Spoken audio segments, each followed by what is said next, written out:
And away we go on a Wednesday edition of the Chico Bormann Show here on the Big Play Network. It is great to have you along. If you are watching on Big Play, fantastic. Other avenues to catch our show each and every day. Go to YouTube, type in the Chico Bormann Show, hit that subscribe button if you haven't done so already. Also on Twitter, as soon as the show begins, you go to @ChicoShow CLE, and you'll catch it live and all that good stuff. So it is very easy and very fan friendly. We like to say here at the Chico Bormann Show, and of course we're very friendly on those phone lines as well. 216-626-7901, 216-626-7901. If you want to call in and join the conversation, certainly welcome that. We've got Nick Padone here. We've got Michael Bohm here. And we got a big day. A lot of baseball. So I'm just going to I feel like I got to, there's got to be a disclaimer. Because there's some in town that are like, I don't like baseball. It's too slow. I don't like it. Well, too bad. All right? Too bad. Season starts tomorrow. Your Guardians are in Seattle tomorrow night. It will be a late game, so you might not. Maybe you're not able to stay up for it. It is a 10 o'clock start. As the Guardians will open up, as I said, with the Mariners. It'll be Shane Bieber against Luis Castillo, and I can't wait. I get excited about baseball season. I get really excited about baseball season when the Guardians are coming off a season like they had last year, where out of the blue, and we're going to talk to Bob Dibiasio, who I think this is his 97th opening day that he's going to be celebrating this year. Not really, but because he's been around a while. He's an institution here in Northeast Ohio, and he's absolutely one of my favorite guys to talk baseball with, Guardians baseball with. But last year at this time, there was a lot of angst. There was a lot of, we really don't know what to expect. And I think even admittedly, even in the organization, they would probably say that. What was the outfield going to look like? The everyday lineup? Are you going to, how far do we go until we finally cut bait with the likes of Oscar Mercado or Bobby Bradley or a lot of guys that were, I think okay for a while, and you wanted to get a good read on, but eventually you had to blank or get off the pot, and they had to make that decision. And they did very early with the one guy I didn't mention in Bradley Zimmer. Bradley Zimmer was slated to start in right field on opening day. And it was, the day before that the Guardians announced, Stephen Kwan is going to get the start in place of Bradley Zimmer. And Stephen Kwan was you certainly knew who Stephen Kwan was if you followed the Guardians. But, some were like, well, light hitter. He's a guy that can, get on base, but he's speedy. He's fundamentally sound, plays great defense. And Stephen Kwan ended up having an exceptional year and fit that mold of, not that you're not trying to hit home runs, more on that in a moment, but the Guardians are in a position, and I know, for some people it's not fun to talk about, but they are in a position where, yes, could they spend more money? And we hope they spend more money, sure. But the landscape in baseball just is not in any way conducive to being able to keep up with the Joneses. In this case, the LA Dodgers, San Diego Padres. Now, I know the Padres are considered a small market. Go check out what their television contract is. Yeah, that ain't no small market TV deal, kids. So you got the Dodgers, you got the Padres, the Yankees, the Red Sox, Phillies, and you've got to be very smart. The room for error is small. You've got a very a very small leash that you've got in terms of being able to make mistakes, in terms of being able to identify who your guys are, and all at the same time you're trying to play these guys, because the only way you're going to find out is by playing these guys and getting that read. And so, okay, well, we got to play these guys that might not give us the best chance to win, but we've got to identify. And that's what I thought last season would be about primarily. I went into last season with the Guardians and I said, you know what? I just hope that they can identify a core. I hope that they can, nail down who they like in the outfield. By season's end, let's figure out what this team looks like on a regular basis, where we're not doing a whole bunch of platooning, where we're not trying to figure out is Bobby Bradley going to, cut down on the strikeouts, and will he ever emerge? Will Oscar Mercado find himself like he did when he first came up, or is he not going to work? Bradley Zimmer, as we talked about, same thing. It's just they had to make some tough decisions. But then on top of that, you make those tough decisions. You bring these guys aboard, and they're relatively new, and who knows how they're going to perform? Who knows? You had 17 guys. I mean, this is mind-boggling. You had 17 guys that made their major league debut last year for the Guardians. And they still won 92 games. That is utterly ridiculous, and it's a testament to the front office, to the skipper, certainly to those players. But there is something special, and has been something special going on in those offices over at the corner of Carnegie and Ontario. So we'll talk to Bobby Dibiasio. I think he's got a pretty prominent office over there. So we'll talk to Bobby D coming up in just a bit, about 1:15. Coming up in the 2 o'clock hour, more baseball going around all of Major League Baseball. Bret Boone, former All-Star second baseman. We're both pumped up. I've talked to him a few times off the air. Both pumped up that it's the Guardians and the Mariners to start. Because obviously, he had some great years in Seattle. He's beloved in Seattle, and he does root for the Seattle Mariners. No issue there.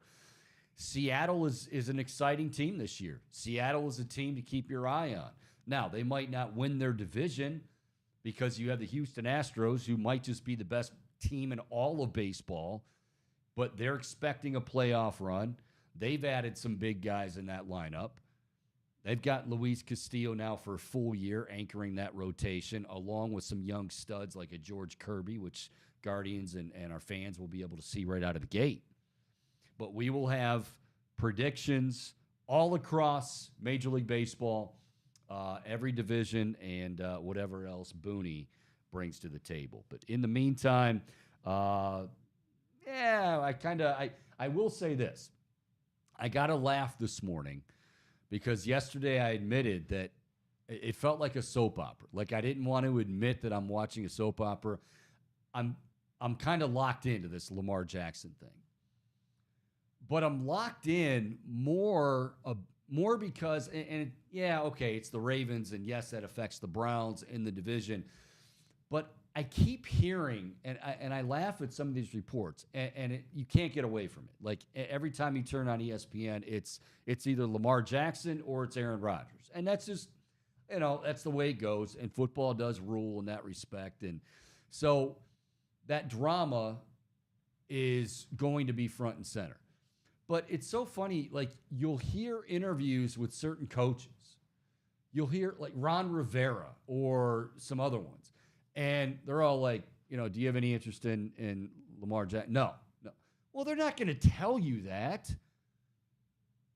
I mean, the bottom line is, do I think anybody, and this is one of the reasons I'm so intrigued, do I think anybody is going to pay Lamar Jackson, 230 million guaranteed. Again, going off the Deshaun Watson contract. I don't. I think there's a variety of reasons for that. That's not to say that he has not played exceptionally well in his career. He has been the face of the franchise. But you start to wonder. I mean, the reality is you start to wonder, what does he have left in the tank?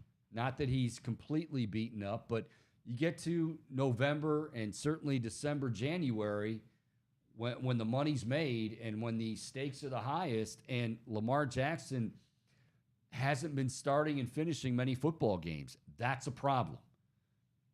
Now, the Ravens are saying, hey, we don't care about that. We want you back, Lamar. We'll pay you 130, 135 million guaranteed, but, that's it. We're not going up to Deshaun Watson money. And so now Lamar's the dance has begun. The timeless art of seduction, as they said on Seinfeld. Only I don't know if this is too much of a dance going on. Lamar says, I want 230, and I'm not going to, I'm not going to give any on this. The Ravens, I think, are pretty much dug in as well. I think John Harbaugh, those texts coming from Lamar Jackson were absolutely positively, he knew what he was doing, or whoever is kind of monitoring his situation. They knew what they're doing.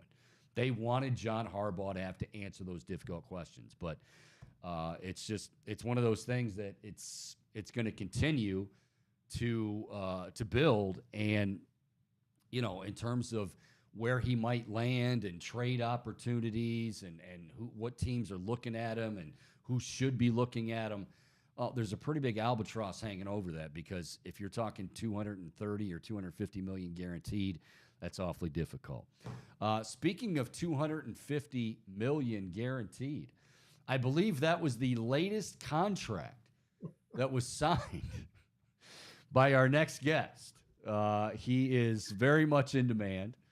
He is the senior vice president of your Cleveland Guardians, in with public affairs, and I believe he is entering his, Bobby D, help me here, 91st opening day. Is that right, Bobby D? Almost. Cut that in half, my friend.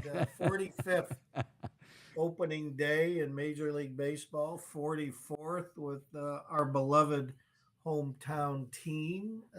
Always good to chat with you, Chico. Great to see you again, buddy. Thank you, and always great to see you. And one of my favorite people, as many folks know, to not only talk baseball, to talk a lot of things. Bob Dibiasio, Senior Vice President, joining us here on the Chico Bormann Show. All right, so the season is about to get underway. Tomorrow night in Seattle, Bobby, the home opener against those same Mariners on the 7th. We'll talk about that here in a moment, but I want to, if it's okay with you, I want to take a look back at last year. And I was talking about this before you joined, and I've talked about this many times, that before last season started, anybody who asked me, hey, what do you think about the Guardians this season? I said, honestly, the number one priority, I hope it's the number one priority, and I hope they're able to get this done, is that they can really get a handle on key guys. Like, you can figure out, who's going to be in that outfield.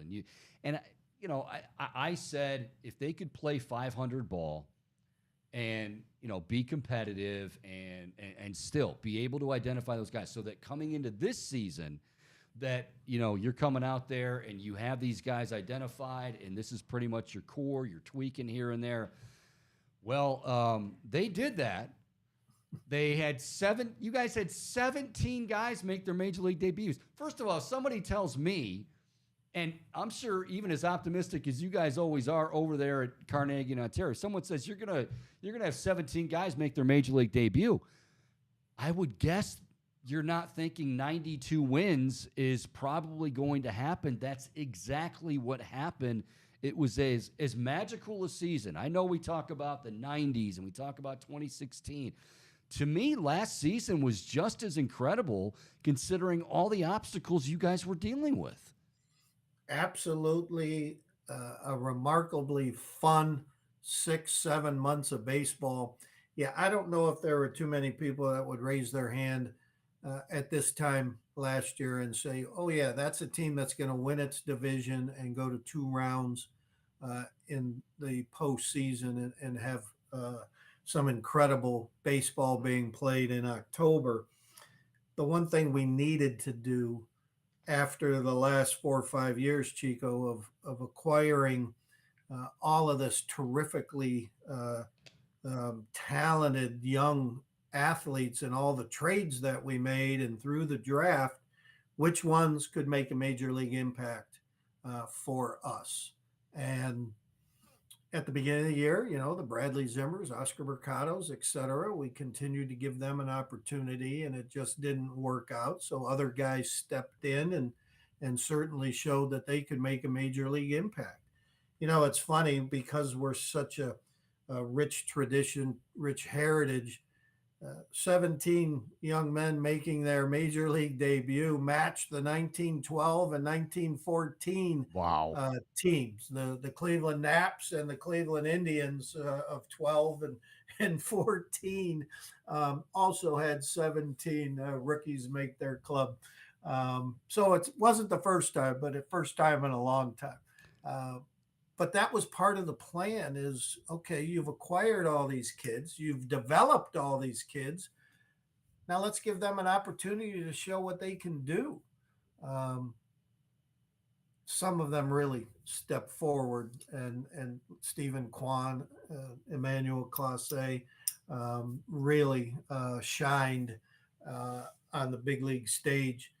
I think for us, though, without question, the most impactful moment of last year was April 5 when Jose Ramirez put his name on a multi-year contract, um, committing himself to our franchise and to our city and to his teammates. That easily was, we all think that if you had to pick one moment during the 2023 season, to a lot of us, that was it. And the thing about Jose, obviously, we know what he's able to do on the field, and he's MVP candidate every year. Hopefully, selfishly, I hope he breaks through this year and gets it done. But it's beyond the field with him in that a guy like Ahmed Rosario and other guys in that they love him. I mean, he is. You say, well, he doesn't say a whole lot or doesn't seem to say a whole lot. Well, you might not know what's going on behind closed doors in that clubhouse. Right. They absolutely look up to him, and it was vital for so many reasons. For the fans, obviously for what he's able to do on the field, but I think those guys in that clubhouse, they might have been a bit lost if Jose is moved. I mean, he's that important to this organization. So great to see that you guys wrapped him up. Yeah, no question. Here's a young man that came to us at the age of 16, 17 years old, signed for $50,000 to try to pursue the dream of being a big league ball player in the Dominican Republic, and ends up committing to the franchise and receiving the largest contract in franchise history. Um, think about it. Since 2017, Jose Ramirez has the most extra base hits in all of Major League Baseball. And he's 5'9". He's not 6'7", 6'8", 260 like Aaron Judge, or 6'2", 230, a rock like Mike Trout, or the talented Shohei Ohtani, who's one of the most remarkable athletes I've ever witnessed playing the game of baseball. Our guy, has finished in the top four times in the last 6 years in most valuable player voting. You can't say that about anybody else in our town.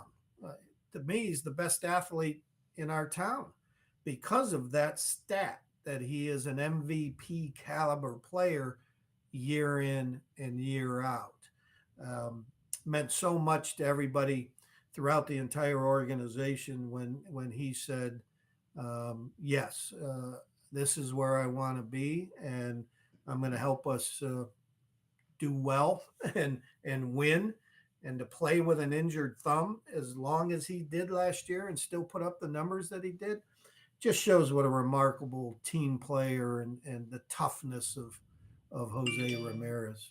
We're talking to Bob Dibiasio, Senior Vice President for your Cleveland Guardians. They open up the season tomorrow night in Seattle. The home opener is April the 7th, of course, at Progressive Field. We'll talk more about that and some of the festivities happening there. But one last thing on last year, and it's last but certainly not least, because, okay, Bobby, we established, and everybody knows, 17 guys making their major league debut. And is Jose gonna be signed? Is he not? Is he?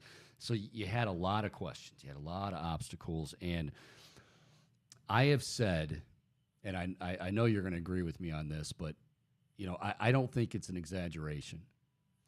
First of all, the Guardians, I think, have the best manager in baseball, but I think last year we can all talk about 2016, and yeah, that was an incredible run.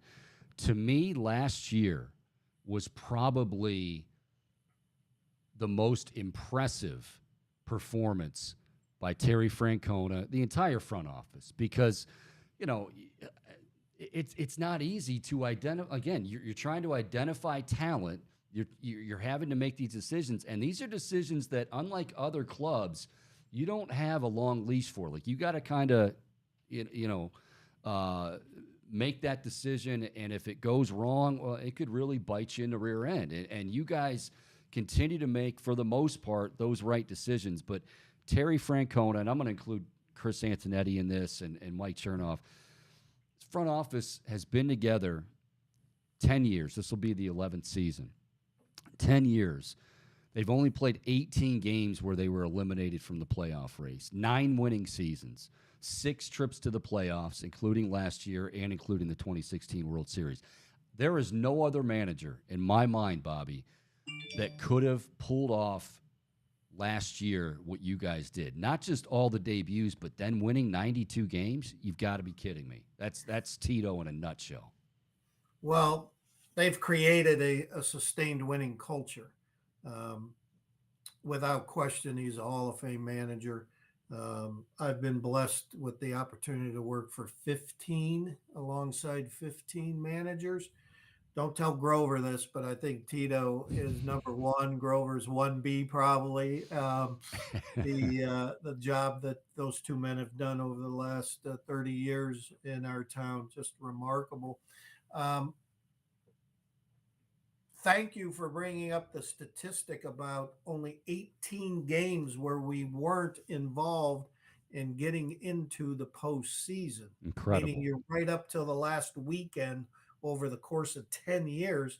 You're in it till the very last weekend. 8 of those games, of those 18, came when we were 80 and 82. And so the last week of the season, we were out of it. And so 7 of those 18 came in 1 year. So the course of 9 years, 11 games. The one thing I will add to that is the statistic that in the last 10 years, your Cleveland Guardians have the 4th most wins in all of baseball, 2nd most in the American League. The Dodgers are number 1, the Yankees are number 2, St. Louis Cardinals are number 3, and we're number 4. I believe the number is 13, where the Yankees only have 13 more wins than we do in the last 10 years, and they've spent $900 million more on players. Is that a lot? Yeah, that's a lot. Yeah, a little bit. I mean, what it proves is that our guys, Chris, as you said, Mike, the whole crew, everybody involved in our baseball operations department, from player development to the analytics. It's such an incredible team effort that that's how you create a sustained winning culture. You have everybody in line. There's a synergy, a partnership, a teamwork. I know these words are all cliche, but it's true. The continuity and stability that our owner believes in keeps this group together, does whatever it takes to keep this group together so that they can continue doing the efficient, effective job. Because I really believe, Chico, that all a fan can ask is when you go to spring training, does my ball club that I root for have a legitimate chance to win their division and play baseball in October? I think that's the true essence of what a fan should ask of their sports team. And the answer for us is yeah. For the last 30 years, a majority at the time, probably 80% of the time, the answer to that has been yes. And with our ownership, the last 23 years, the longest tenured owners in franchise history, that they have the fifth best record in the last, we have the fifth best record in the American League the last 23 years, the ninth best record in all of baseball in the last 23 years. So there is this sustained winning culture that's been created, and we're so fortunate to have the leadership that we do in our baseball operations world. Now, yesterday, you guys made some news, and I know you might not be able to comment definitively on some of this, but we had reports that Andres Gimenez is looking to sign an extension with the club, and possibly even a few others here in the very near future. And this is what I mean, though, when I talk about threading the needle. Like, nobody wanted to see Francisco Lindor go, and of course, you had fans, and I know you listen to the shows, and if Francisco Lindor's gone, then I'm done. I've never understood that mindset, but to each his own. Fans can have their own opinions, but what is imperative is that, okay, we've scouted these guys enough. When we're going to make a deal, we've scouted these guys enough to know this is somebody that can help us, that can actually get better through development.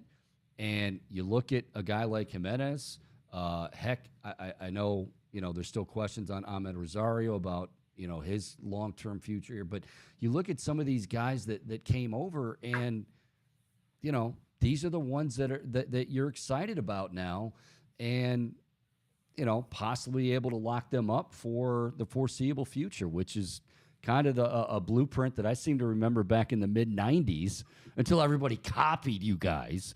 But it's nice if you can do that. And again, I'm respectful of the fact that you can't comment on some of this stuff definitively. So, well, I cannot comment on the fact that we haven't announced officially Andres Gimenez. If we are lucky to do so, and the two sides have come to agreement that Andres feels incredibly respected by who we are, and that we in turn show him respect by the offer that we provide. It's just another example of that sustained winning culture, of that blueprint. We just talked about it a couple seconds ago, because this player payroll thing gets out of hand because not enough people are willing to study the economic realities that are involved in the game of Major League Baseball, so different than the other major sports. That we had a young team last year by design, because we had to find out which of these young men that we've acquired over the last X number of years were going to be impactful players. We just talked about it. So when you have a young team like that, the payroll is going to be small, and you have to find out if a player can play. And there's only one way to do that, right, Chico? Is how do you find out if a young athlete can get it done at the big league level? He's got to play at the big league level. Yeah, you got to play at the big league level. And as they grow older, your payroll grows. And we've had payrolls in the 60 million. We've had payrolls in 150 plus million, which it was in 2017. And that's all part of the nuance of how a team is built and the age of a team and how close they are. So this player payroll thing, I wish people would just spend a little bit more time on understanding that there is a disparity in our sport, that the middle market teams are different than the mega market teams. That's just the absolute reality of it. Doesn't mean you can't compete. We just talked about how fourth most wins in all of baseball the last 10 years. We're in the top 10 in all of baseball the last 23 years. Andres Jimenez, Tito has said he believes he's the best second baseman in baseball. When you have an opportunity to say that Andres Jimenez is in the same sentence as Roberto Alomar, you're talking about a premier athlete, a guy that can affect the game on the bases, in the field, at the plate. Just so fun to watch and can be such an important piece of the team. And think about what he does, and he doesn't even bat in the top of our lineup, to show you how consistent an athlete he is and how he comes through. Just again, the blueprint that we have put in place. We work hard to be respectful to an athlete and offer that athlete the kind of contract that they can be proud of, that they've earned. Let's hope that in the next few days that one does come to fruition, and we'll see what happens with others. A few more minutes with Senior Vice President of your Cleveland Guardians, Bob Dibiasio, as the Guardians get set to open up the 2023 campaign, coming off 92 wins a year ago. They'll be in Seattle. In Seattle, we'll talk to Bret Boone here coming up top of the hour. Seattle's going to be a very fun team as well. So that should be a fun series to start off. Well, Bobby. Jerry Dipoto, by the way, former Indians pitchers, their general manager, and has done a remarkable job putting the Seattle Mariners back on the map, and a consistent winner as well. So, you can mention that to Mr. Boone, that our guy, Jerry, what a great guy when he played for us, and still is, obviously. But he's done a heck of a job. Well, the tree, too. I mean, we always talk about, in football and NFL, they're like, well, that's the Andy Reid tree, and that's the Bill Belichick tree, and the Bill Parcells tree. The Cleveland Indians tree, Bobby D, has done pretty well when you look at guys that have gone on to other organizations, whether it be Tampa, whether it be Minnesota, whether it be Seattle. I mean, that's another feather in the cap. Yeah, exactly. They're all, it is a testament not only to the way we go about doing our business.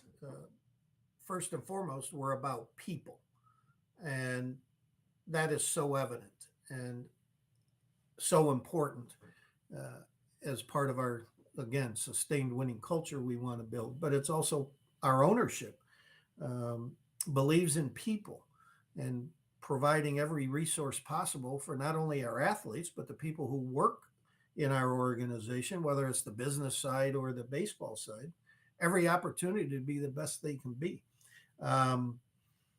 I know we only have a few minutes, but we really need to talk about for a couple seconds these rule changes, man. Oh, we got time. I was watching the pitch clock, which is it's a misnomer. It's actually a batter clock.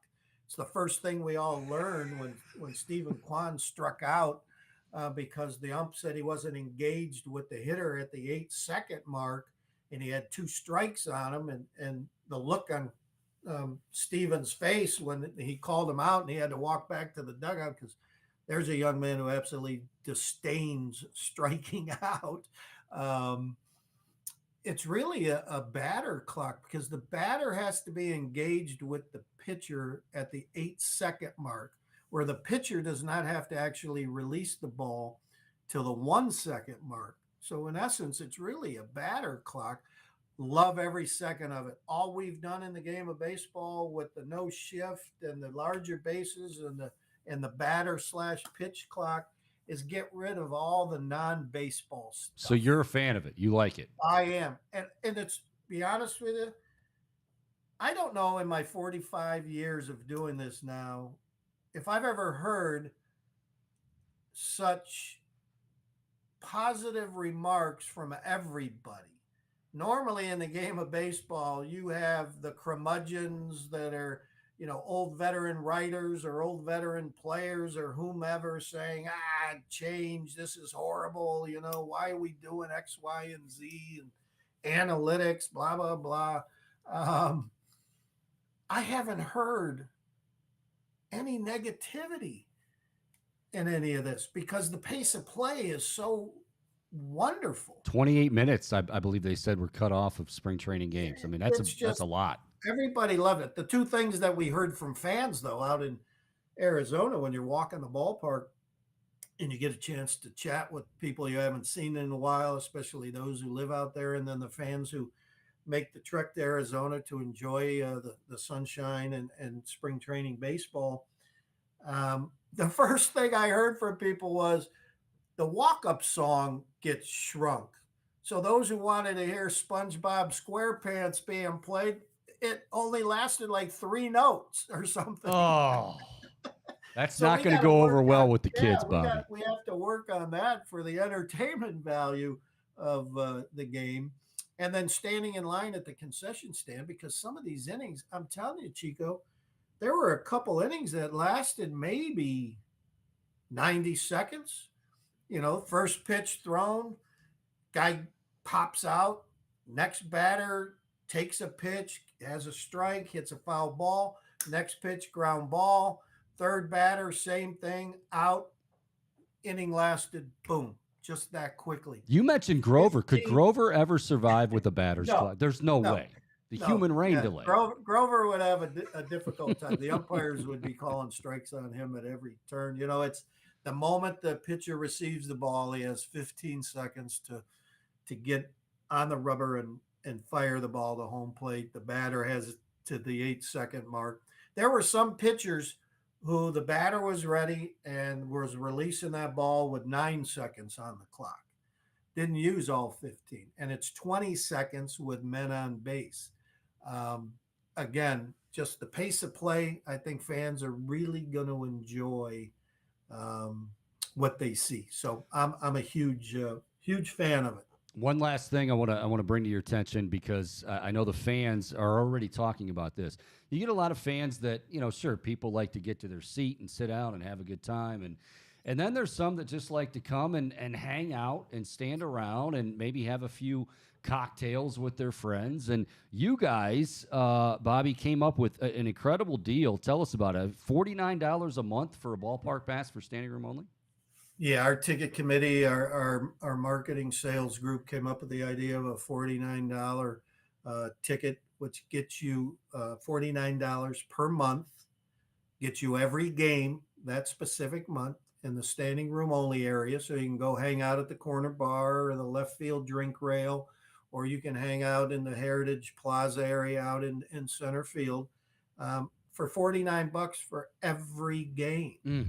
Um, if I lived downtown and I was a single guy or a married couple, how fun would that be? Because you could just zip over any game you wanted for as long or as little as you wanted, and you're out $49 a ticket. I mean, if you do the whole year, it's less than $300 to access every game. Wow. The CleeGuardians.com is the place to go to check all that out. But it's been very well received. I have to tell you, our ticket office is extremely excited about the response. Been wonderful. So it's something for not just young people, anybody who enjoys that aspect of they don't need a seat. This is the best deal ever. All right, I lied. Now we're going to close with this. Okay. You guys, I always, you and I get together. It's always a chatty Cathy session, but True. kind of a downer this year. We lost just a true legend who had nothing to do with putting on a uniform or anything like that. But John Adams passing away, and I know you guys. I don't want you to necessarily tell us everything you're going to be doing, but you guys are going to be honoring John Adams throughout the season, which I think is outstanding. Yeah, we'll be honoring John, specifically opening day for sure. So, all those details will be announced here shortly. Um, one of the things we wanted to do last year while John was still living, that we knew that his 3-year struggle with a number of different ailments was really taking its toll, and weren't sure how long he was going to be with us. So last year we made the decision that um, too often we honor people posthumously. And we felt that just wasn't going to work with a guy like John, that we had to show him what we felt about him as an organization, and certainly what all the other fans felt about him. And so we inducted him into the Distinguished Hall of Fame. We had David Deming of Lakewood, who did the Larry Doby, Lou Boudreau, Jim Thome statues, do a replica bronze drum that we have out at Heritage Park. We're going to put a plaque up to where John sat. And so we wanted to honor him how he could feel what he meant to the sports scene in Cleveland. And we'll continue that as we move forward, and certainly on opening day. Carlos Baerga days until the home opener. Yesterday, your boy Max Alvis days. My man Max Alvis was our countdown number 10, one of my childhood heroes and one of my dearest friends. He's been a fantasy camper since the beginning in 1990. He was at our first camp. Just a beautiful man. His wife, Honey, just terrific people. Yeah, today, number 9. So who do you think will be number 8 tomorrow? Is it going to be will it be Albert? Heck yeah, man. How do you not do number 8 as Albert Bell, the most feared hitter of his time in Cleveland, 50-50 guy. So we'll robbed have fun of an MVP. Number 8. Now, number 7's a little harder, Chico, because I probably have to do a combo like I did with number 18, Mel Harder and Dwayne Kuiper. Number 7 is Kenny Lofton and Al Rose, and I have to do both. Yeah, you have to do both. Kenny is, full disclosure, Kenny's my favorite Indian. Well, Eddie Murray technically is, because Eddie Murray's my favorite player before he came to Cleveland. But Kenny Lofton, and you talk about, all right, I'm going to go on a little bit more here. So Albert Bell gets robbed of the MVP. Kenny Lofton, as Grover got robbed the Manager of the Year in 95. Exactly. And Kenny Lofton being off the Hall of Fame ballot. Now, if you want to say, well, okay, you know what, he's not a Hall of Famer, or that's fine, but one ballot and he's done? Like, that's one of the most egregious things. And yeah, I'm biased here, but Kenny Lofton, you know it as well as anybody, Bobby, arguably the best defensive center fielder in the game. And I know, Griffey Jr. and all that, but that and the fact that, you guys talk about now in the game today, you guys are a team that, everybody's zigging, you're zagging by putting pressure on the pitcher. And people don't realize, if you didn't really follow baseball back then, you had the Bells and the Thomes and the Ramirez's and Bayer, but Kenny Lofton getting on base, pitchers immediately, it was like, oh God, now I got to worry about this guy. If I throw a breaking ball, he's got second. If I throw a fastball, he probably has second too. And it's just how he affected a ball game in his prime was unbelievable. There's no question. What you said really is so true. The idea that whether or not Kenny Lofton you think is a Hall of Fame player. Yeah. That's up for debate. That's the beauty of whether or not somebody's that good that can be revered in the elite group of their sport. But he shouldn't have been off the ballot once. That discussion should have lasted longer than one ballot. There's no question about that. Bobby, I love you, and we're looking forward to another great season of Guardians baseball. Tomorrow night they get underway in Seattle, and then, of course, back home. Yes, Carlos Baerga, 9 days until the home opener on April the 7th. And, man, we are all excited and ready to go, and appreciate you taking time for us today, buddy. Thank you. Well, it's awesome to see you again, buddy. Let's not be strangers, and thank you for having me today. Appreciate the invite. Go Guardians. There you go. Thanks, Bobby. That's Bobby D. Bob Dibiasio, longtime senior vice president for the team. In his 45th season. 45. Imagine that. And this is, I think we're all pretty darn excited about this year. I know I am.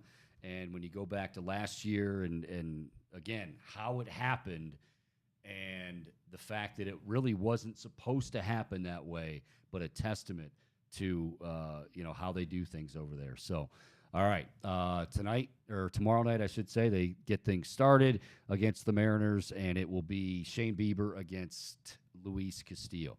All right, we'll step aside for a bit, You want to chime in on any kind of conversation as far as the Guardians, we can do that. Anything you heard Bobby D talk about, rule changes, like, dislike.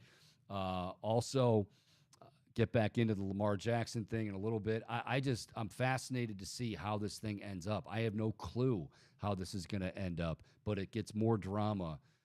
It has more drama by the day. Coming up top of the hour, 2 o'clock, we will go around Major League Baseball, every division, predictions, and much, much more. Our buddy Bret Boone, former All-Star second baseman and Gold Glover himself, will join us here on the Chico Bormann Show on the Big Play Network.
There's a decent chance I could suffocate myself on these chords because I'm trying to, like, do I put it there because it's a longer one, but I should be able to survive, right, Padone?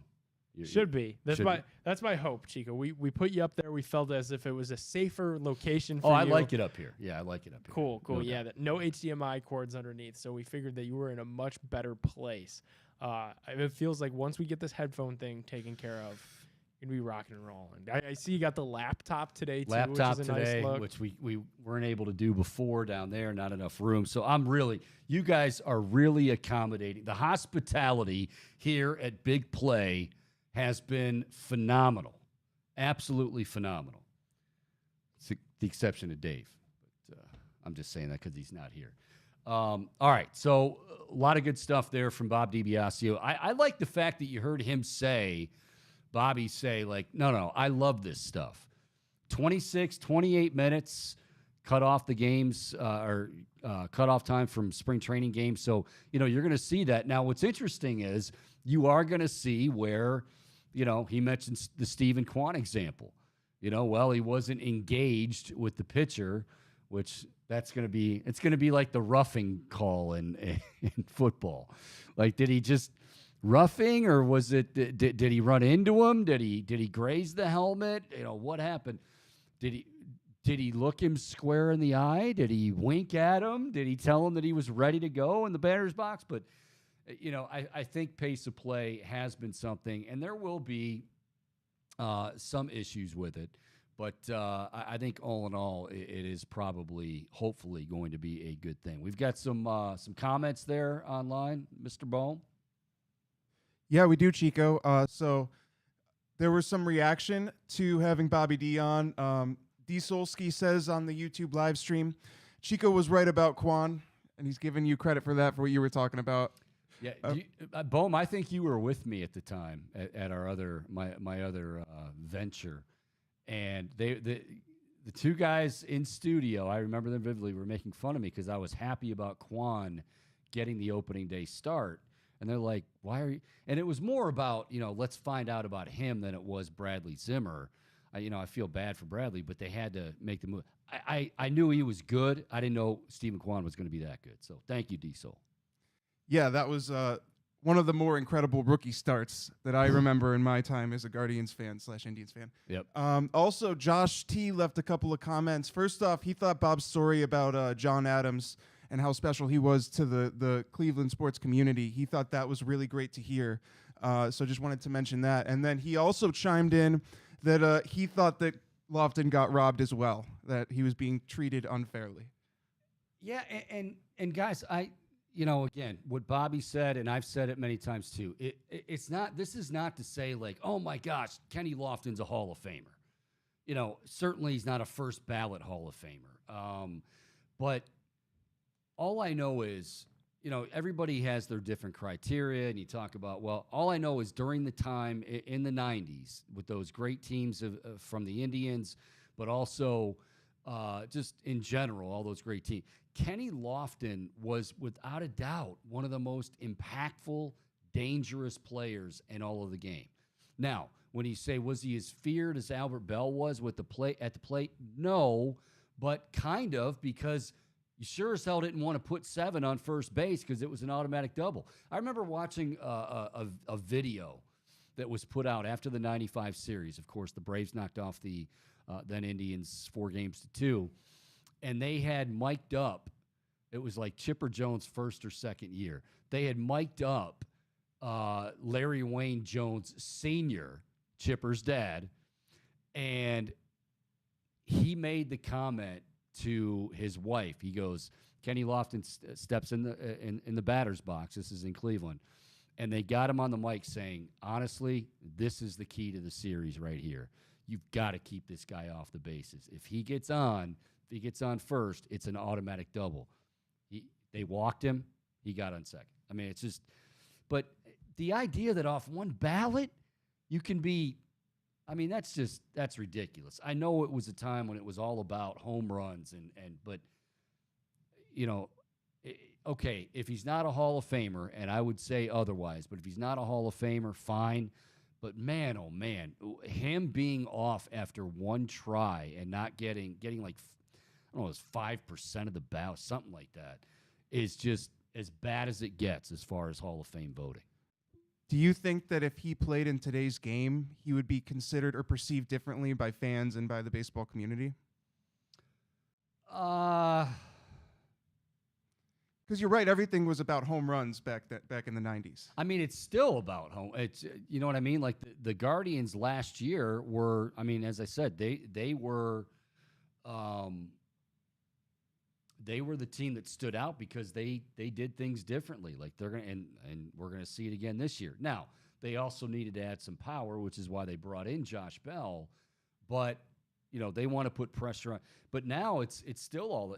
You can make the case it's even more about it now because in the minors, and I know our Bret Boone's going to have, and he has had plenty of comments on this, that now it's like in the minors they are so enamored with launch angle, and I'm not poo-pooing analytics. I'm not all that stuff, but they get so wrapped up in launch angle and your exit velocity and to the point where if you strike out, you heard Bobby mention when Stephen Kwan struck out, he was really upset.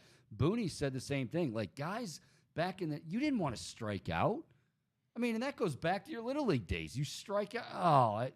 Nowadays, for most of these guys, it's like, well, okay, not a big deal because, if you happen to hit a 2-run home run later in the game, well, that makes up for it. That part of it I don't like, but hopefully that is changing somewhat as well. All right, if you want to chime in, 216-626-7901. Again, 216-626-7901. It is the Chico Bormann Show here on the Big Play Network, and I see no new updates per se about about Lamar Jackson, but I hear that Indianapolis now.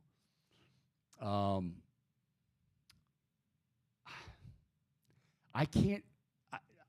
Again, if I'm gonna hear that he's gonna reconsider, and by he I mean Lamar Jackson, reconsider the money that he wants guaranteed, then yes, I think it opens up for a lot of teams.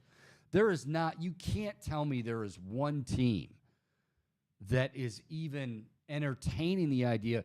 And I think, and it won't be said because they don't comment on things like this, but are you interested in Lamar Jackson? Well, sure, I'm interested in Lamar Jackson. Why wouldn't I be interested in Lamar Jackson?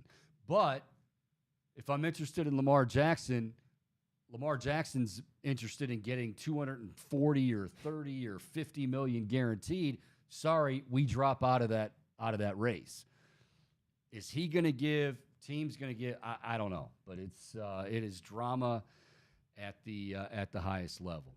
Speaking of drama, no, he's not about drama. He did it. Boone did have a hell of a bat flip back in the day.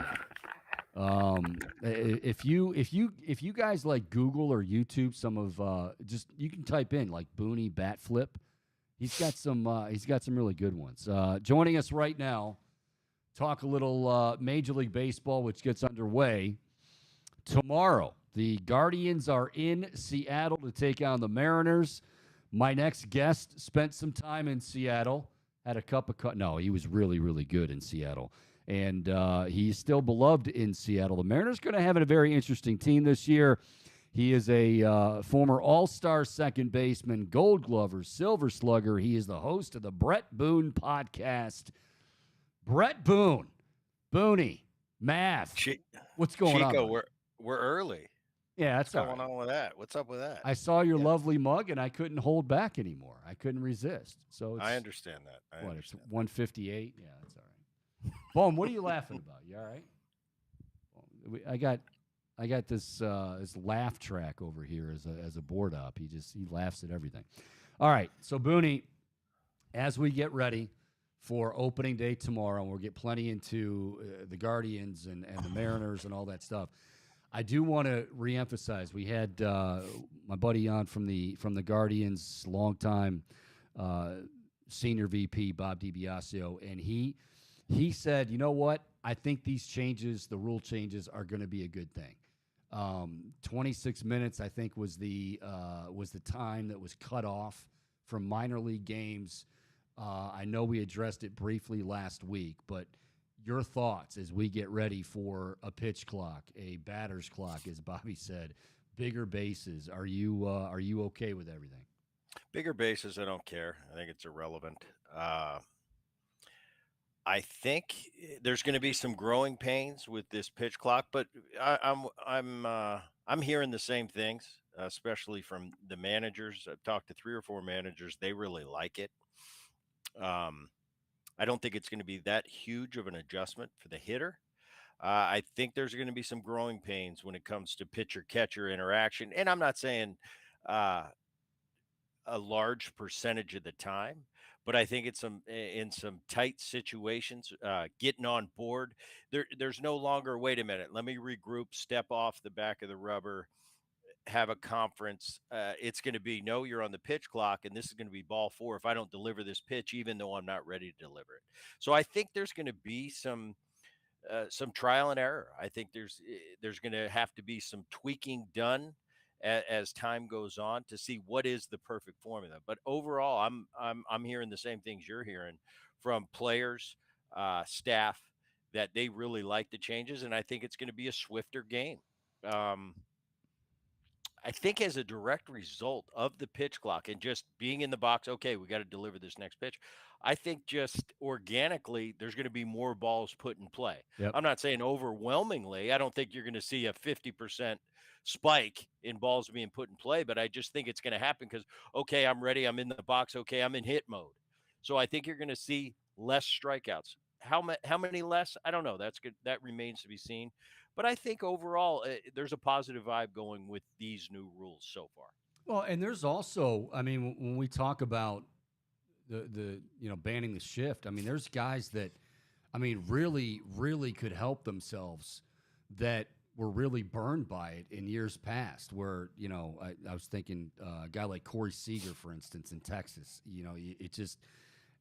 They always seem to hit into it, and it was allowed to. Now, not so much. You might see some of these guys really enjoy some really nice years at the plate.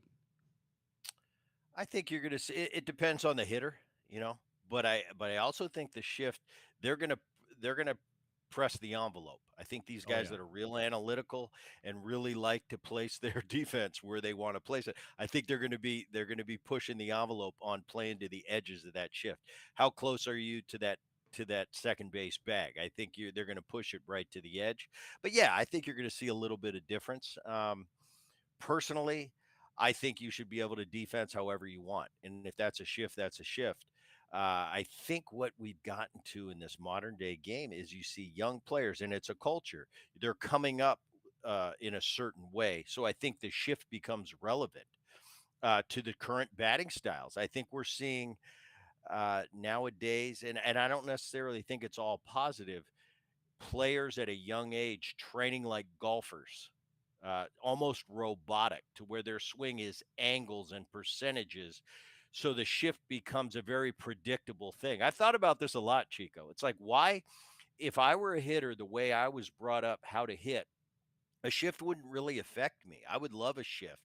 I think our generation of players would love a shift because I think our swings were less predictable, if that makes sense. I think the modern day player and coming up through the minor leagues, the way they're training, the shift, it becomes predictable where they're going to hit the ball. Yeah. I still think the elite players, the great hitters of the game, it's tougher to shift on them. I don't know. It's all interesting for me. I think for all of us that have been around the game a long time, it's a learning process. I think you'd be negligent if you didn't dive in and learn this is the modern game. This is what it is. Why is it this way? How can things change?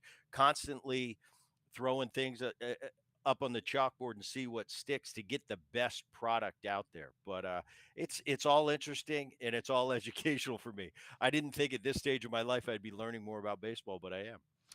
All right, Booney, let's get into some predictions. Let's start on the national. Let's start with the senior circuit here, and I want to start where you're at, obviously over there in Southern California. The NL West, like, it's funny with the Dodgers. You always say it, and it makes sense. The amount of money they've spent, and everything, all the talent out there.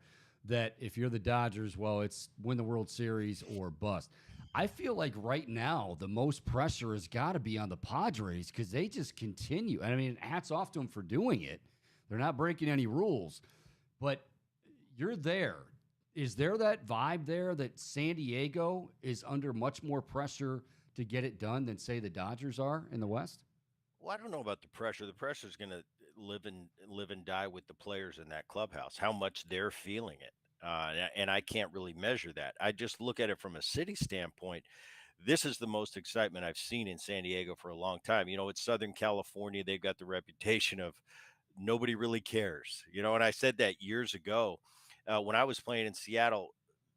You'd walk down the street and every single person knew who you were, let alone going to a place like New York, Boston, Philadelphia, where it's just uh, historically, it's just sports is all encompassing in those cities. And I think it's awesome. I used to love to go back east and play. But in Seattle, my time in Seattle, people were baseball crazy. Like I said, you'd walk down the street, everybody knew who you are. For years and years in San Diego, I said, um, Tony Gwynn, Trevor Hoffman could walk down the street and 50-50 whether they'd be recognized because there's so much more going on. In this modern day, especially the last couple years with all these acquisitions that the San Diego Padres have made, there is an excitement that I haven't seen since I've lived here, since I retired, towards the San Diego Padres. As far as pressure, we'll see. That's up to those individuals in that clubhouse. But I still think the Dodgers are the team to beat, Chico. Ooh, okay. I still think you got to knock them off their pedestal. Yes, they've lost Trey Turner. They lost Justin Turner, which was kind of the heart and soul of that Dodgers team for the last 5 or 6 years. Um, but I look at their pitching staff. Urias, still one of my favorites in the game at the top of the rotation. Buehler coming back. Kershaw, what's he got left? Gonsolin, great year for him last year. I need to see that again. Uh, and the young kid May, he's been riddled with injuries the last year and a half. High ceiling on him. I still think they have a great bullpen. I still think they have a mixture of great players with Freeman and Betts, who are annual MVP candidates. As far as lineup only, just on the offensive side, I don't think anyone in all of baseball has a better lineup than the San Diego Padres with those four big guys at the top. And I'm talking about Soto, Bogarts, Tatis in a few weeks, and Machado. I don't think there's anything better. You've got Cruz they added as the DH, who's 40 years old now, at least 40, maybe 41, has had an unbelievable career. I think he's going to lend a really good balance to that clubhouse. But their rotation, Musgrove's, I think he misses one start. He's for me, he's the rock in that rotation. I think he's a bulldog. He's one of those guys I can rely on. Yu Darvish has been a tremendous pitcher with his tenure here. But when is that year where you fall off? He's 37, 38 Yeah. years old. I look at Snell. That's the key for me is Snell. He's the wild card. Blake Snell, had a lot of success in Tampa Bay, came to San Diego, has not lived up to the hype. He had a lot better of a second half last year, kind of showed the old Snell. But I watch this guy when he's on, he is a bona fide number one, stop you in your tracks starter. But he's got to be that guy for the San Diego Padres to overtake the Dodgers in that division. For me, look at the bullpen. You've got Hader, who had all those years of the obvious, arguably the best reliever in baseball in Milwaukee, came over, had a 5 ERA last year. Will he be the Hader of old? So there's some questions for me on the pitching side for the Padres. Of course, they can do it. They can knock off the Dodgers. But for me, opening day, looking forward, I still got the Dodgers at the top of that division. Okay, I want to go to the National League East, and I feel like this division, I still want to go with the Braves, but man, you're looking around, and there's just injuries everywhere. I mean, obviously the Mets and the WBC lose Edwin Diaz. That's monstrous. One of the best closers in the game.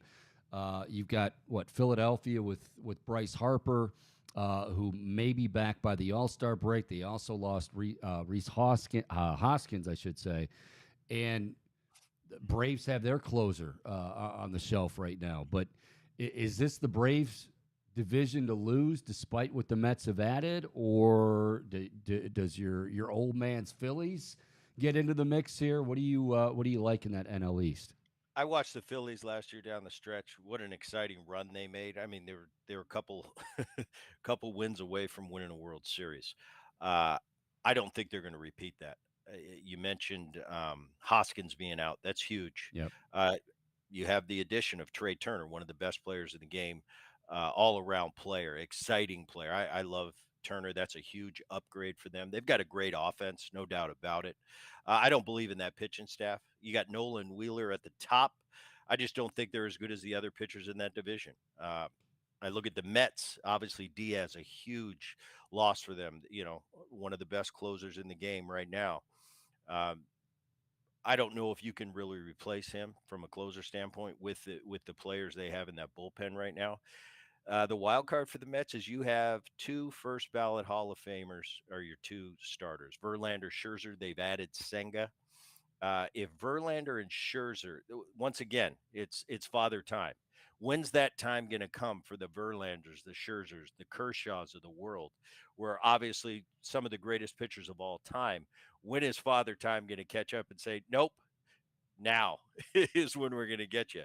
If Verlander and Scherzer pitch like they have, remain healthy, I think Mets win the division easily.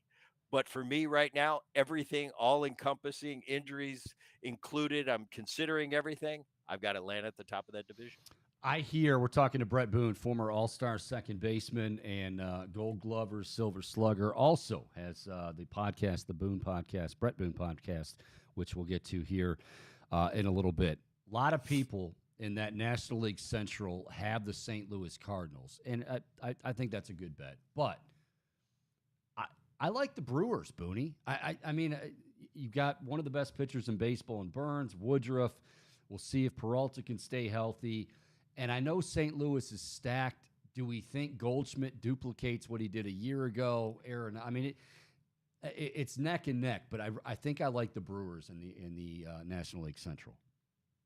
Well, Chico, I'm going to disagree with you. Oh. I do love Burns and Woodruff. You're right at the top of that rotation. The offense doesn't excite me at all. I'm a pitching guy, though. I always go pitching first.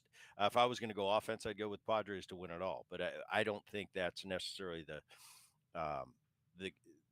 formula for winning a World Series in 2023. I do like the Brewers. I think it's a weak division. I think the Central in the American and the National League are weak divisions. I think the Cardinals, for whatever reason, I keep them on top. Wainwright, he's another father time guy, 40 years old. I think he's got a groin injury right now. Does he start like Flaherty, Mikolas, Montgomery? Their lineup compared to the Brewers, really no comparison. Arenado, yes, I think he's going to be an MVP candidate. I think Goldschmidt's the real deal. I think Goldschmidt should have won the MVP 2 years ago. Not only last year, I think he should be back-to-back world MVP winner. So, yes, I think Goldschmidt's still the guy. He's in his heyday. I think expect MVP numbers out of him again. You're replacing the Yadier Molina with Contreras, another really good backstop. So I think, for my opinion, a weak division. I think the Cardinals limp out of there on top. Okay, so you've got the Dodgers in the West, the Cardinals in the Central, and the Braves in the East. Who is winning the National League pennant? Braves. Okay. Yeah, I've got the Braves going back to the series. And they're going to be Kyle Wright's coming back soon, right? I mean, that's not a late Okay. That's not a long one. And that's a big one. And you mentioned it with the Phillies with Harper. I think he's going to be back earlier than people think. Okay.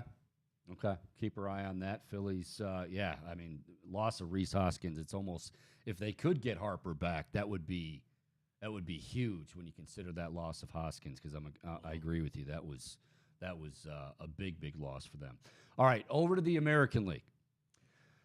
We're going to start in the American League West only because I think the Houston Astros are not just the best team in the AL West or the best team in the American League. I think the Astros are the best team in baseball. And I know, you can look at a lineup like San Diego and other lineups, but I think the Astros, and they lost some guys. You know what I mean? Like you lose Altuve's hurt and Verlander's no longer there. And yet here comes this rotation with Valdez and Javier. And I mean, it just seems like they keep coming with talent. I think they're the best team in baseball, Booney. What say you? I agree with you.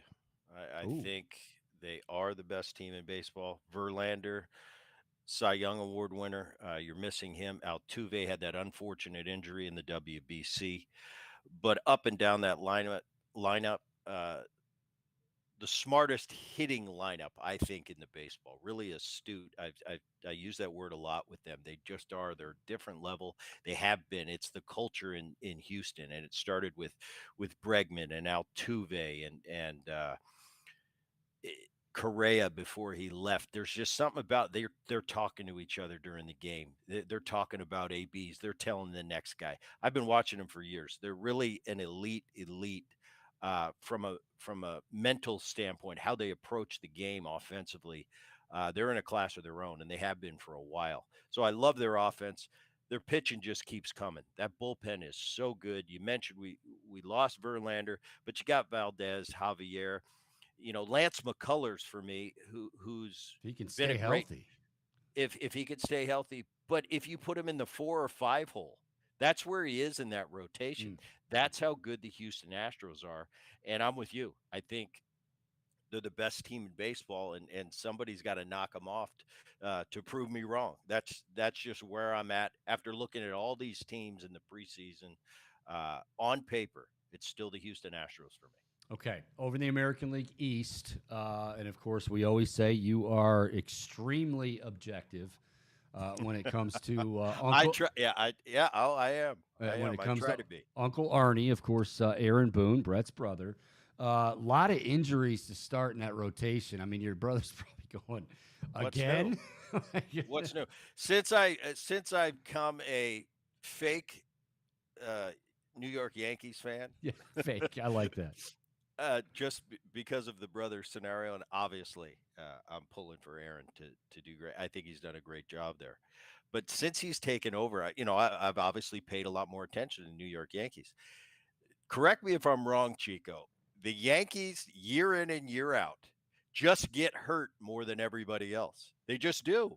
It seems like every year, and the fact that this pitching rotation starting uh, with Rodon, the new guy they brought in, who I love Rodon, by the way, and Severino, shocker, He's he's going to another one. miss. He's going to miss at least one start, maybe two. Um, they're starting injured again. I think DJ LeMahieu being back and healthy is huge. I think he's the best hitter in that lineup. Well, I can't say that with Judge in the year he had last year. Got to keep. You had a healthy Judge last year for 162 games, pretty much, and had the unbelievable year. I'm excited. The young guys excite me. The Cabreras, the Volpes, who made the roster and is going to be the start and shortstop. But Bader, their center fielder's hurt. Does that mean that Judge has got to slide over and play center field? That's a lot of wear and tear on your best player. They don't have any more Uh, Aaron Hicks to worry about, do they? Aaron Hicks is still on the team, but Uh, I don't think he's necessarily going to be a factor. You got an aging Donaldson at third base. From what I'm hearing, Donaldson looks great this spring. We'll see. The thing that excites me about them is their bullpen. King, Loizaga, and Holmes are all healthy. Those three are as good as anybody in the game at the end of a game. So keep them healthy. Yes. Rodon healthy. Uh, Great pitcher. Cole at the top of that rotation. He's Cole. Severino, need him to be healthy. Herman is going to be at the end of that rotation. Um, and who am I missing? Who's the lefty, Chico? Nestor Guy that came on the Cortez. scene? Nestor Cortez. Cortez. Yeah. Love him. Yep. He's one of my favorite guys. He's a competitor. He's healthy. That's huge. So, all those guys healthy, let's just say they're all healthy. That bullpen's healthy. Yankees are a great team, without a doubt. I think good enough to win that division. People are. I'm seeing the expert picks, and they're picking the Blue Jays. Yeah. I think a healthy Yankees, it's a better team, better staff, better bullpen than the Blue Jays. You think they have well, the three you put it this way, the three you mentioned at the end of the Yankees pen, there's a lot of depth in that Toronto, not only in the rotation but certainly in the bullpen as well. It just feels like I don't know. I mean, you've got Gosman, you've got Manoah. Both those guys are horses. I mean, that's Bassett. Bassett too. Not to their level, but yeah, Bassett's in there as well. And then offensively, I mean, Offensively, one of the top Yeah. lineups in the game, without a doubt. So you think it's the Yankees to lose there in that AL East? I think so. If everybody's healthy, Okay. which is a huge if, and I put that on the Yankees more than any other team because they seem to me to be the team that is not always healthy. Is Stanton going to be healthy? All these Of factors course not. for me, He's not for going to be for healthy. me to for me to pick the Yankees to be on top, everybody's got to be healthy. Is that realistic? I don't know because if they're not, no, of course the Blue Jays, the Tampa Bay Rays will beat them if they're not healthy. They still the Rays continue. I don't know how they do it year in and year out, but that pitching in Tampa Bay is unbelievable. They just got a formula over there that with their budget and all their restrictions, year in and year out, they're just always knocking on your door at the end of the season. So don't count Tampa Bay out either. I think Okay. that division's getting better. Baltimore's Yeah. getting better. I have them coming in ahead of the Boston Red Sox. I think the Red Sox are going to be bringing up the basement this year. Yeah, I Yeah. agree with you. All right. Now, last but certainly not least, Oh, here we go. the Guardian time. The American League Central Division. Last year, we just had the Guardian senior VP on, Bob Dibiasio, and I said, Bobby, before the season started, people asked me what I thought about the Guardian season. I said, look, if they can just identify guys that can be, core players and get rid of platoons or guys that are struggling or that you're going back and forth with, if they can just do that, and if they play 500 baseball, I'll be happy. Well, they did. 17 guys, Booney, made their major league debut last year for the Guardians and won 92 games.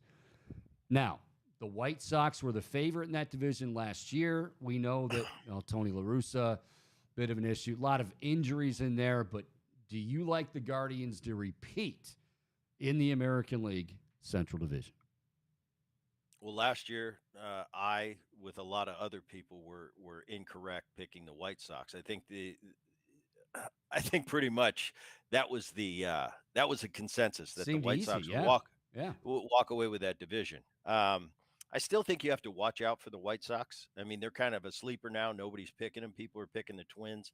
I'm not a Twin believer at all. I look at this Indians team. I like the Indians. Yes, I like them at the top of the division. I didn't expect, and I was pleasantly surprised with the development of McKenzie last year. He really brought it and was a big boost for them. But there's some question marks. Plesac, is he finally going to get to be the guy that he needs to be? And Savall McKenzie's hurt now. I don't know if you heard that. McKenzie. Oh, is he? Yeah. Oh, he okay. pulled I think it's a shoulder muscle, like back in his back, and it could be anywhere from 2 to 8 weeks. So yeah, no, because he did have a major impact last year. You're right. He was huge. You got Quantrill, Bieber at the top of that rotation. I think you got a great bullpen, and I think you and I will be in agreement on this. Clase being the best closer in baseball, especially with Diaz being out now. I think you got the best closer in baseball. I really like the youth and the young players that Cleveland brought up. We've talked about Jimenez. Naylor, I think, has got a big future. You've got one of my favorite players in the game and one of the best players in the game in Ramirez. Quan had a great year for him. They run the bases. They steal a lot of bases. That gives them a one-up, I think, in that division over the other teams. So I do like that. Yeah, for me, Francona running the ship, about as steady a guy as you could possibly have. So yeah, on paper, opening day, I've got the Guardians at the top of that division. But don't discount the White Sox. They could have a comeback season. But Still, yes, yeah. now, If they stay healthy, yeah, you're right. That's still a very don't sleep on that White Sox team. Yep. Don't sleep on them. All right, we're not messing around now. American League pennant. Who you got, Booney? Who do I have? Of course, we already talked about it at the top. Astros. Right. I figured you'd remember. So it's Astros Atlanta. Astros Atlanta in the World Series, and your World Series winner is. You didn't even talk about my Mariners. I was getting to that because we're going to preview the series here in a little bit. Yeah. The World Series winner between the Astros and the Braves is. Astros. Okay. Yeah, I think you might be right there. Isn't this easy stuff predicted? Oh, it's very easy. Because we can always go back and say, hey, it was just on paper. Yeah. We didn't expect this to happen and that to happen. We didn't know No, those I things. like the Astros, best team in baseball. All right, I'm really excited about this series, this opening series for the Guardians in Seattle against the Mariners tomorrow night. It's a 10 o'clock first pitch for us here on the East Coast. You spent a lot of years there. You're beloved there. I think you have I'm sure a bar or restaurant that's called like Brett's Fun House or something that everybody loves to go to. But but this series should be a good one. You got two aces squaring off tomorrow night in Bieber and Luis Castillo. And kind of similar teams. Not entirely similar, but very similar teams. And there's a lot of expectations in Seattle for the Mariners. What are you hearing there? Well, for the first time in a long time, I can look you in the eye and tell you the Seattle Mariners are a good team. They're really good. Yeah. I mean, to the point where if everything went perfect in a perfect world and all the planets lined up, it wouldn't surprise me to see the Mariners fighting to win the American League pennant. That's how good I think they are. Everything's got to go well for them, but you got Castillo, Robbie Ray, 2 years removed from a Cy Young. They're at the top of the rotation. They're the noted guys. It's going to be good for the Mariners to have Castillo start to finish. I think he's one of the aces in all the game. The young guys that people in the game know about are Gilbert and Kirby, and they've got the Mariners this offseason got some scrutiny on not spending a lot of money. You went and got Teoscar Hernandez, who I think is a huge upgrade offensively from the Blue Jays. But I think the big gain the Mariners have is one more year of experience for these young guys, Kirby and Gilbert. I think they're really special, and it's going to be interesting to see how it unfolds. But I think these guys at the end of the rotation, and you got Marco Gonzalez rounding out that rotation. I think this Kirby and Gilbert guy are really good. And time will tell. I know they both have a year in the big leagues, not a big deal, but I think they're special guy. Could end up being one of the best rotations in baseball. I think their offense is pretty good. I think their defense is tremendous, top in all the game. They added how big was the addition of Wong there? Wong's huge at second base. Crawford's a Gold Glove caliber shortstop. Who you're going to start to hear about, I think, is Raleigh, the catcher. Not only is he a tremendous receiver, the pitchers love throwing to him, but this guy's got big time power. Last year he had a little trouble laying off the high fastball. In spring training, he's kind of corrected that a little bit. If this guy's able to lay off that high fastball that they tend to go to in crunch time, this guy's an all-star caliber player that can hit 30-plus home runs and be one of the best defenders in baseball. I think that's something that's overlooked a little bit with the Mariners, having that great receiver behind the plate. I'm excited about this team. I think they're pennant contenders. Tough being in the same division with the Houston Astros, but Mariners are really good. It's going to be interesting. I'm looking forward to that first series against the Indians. I think the Mariners are a little bit, or I'm sorry, not the Indians, the Guardians. Yeah, Nick. I think Mariners are a little bit better than your Guardians. Nick, you seem to you really have been tossing me looks when Boone has referred to them as the Indians. I mean, it's just 10 cents into your jar, Chico, of Oh, I have to pay it because he's your guest, man. So I 10 apologize. cents into the jar. I just can't get out of it. I even haven't written down on my page Indians. I'm that far removed.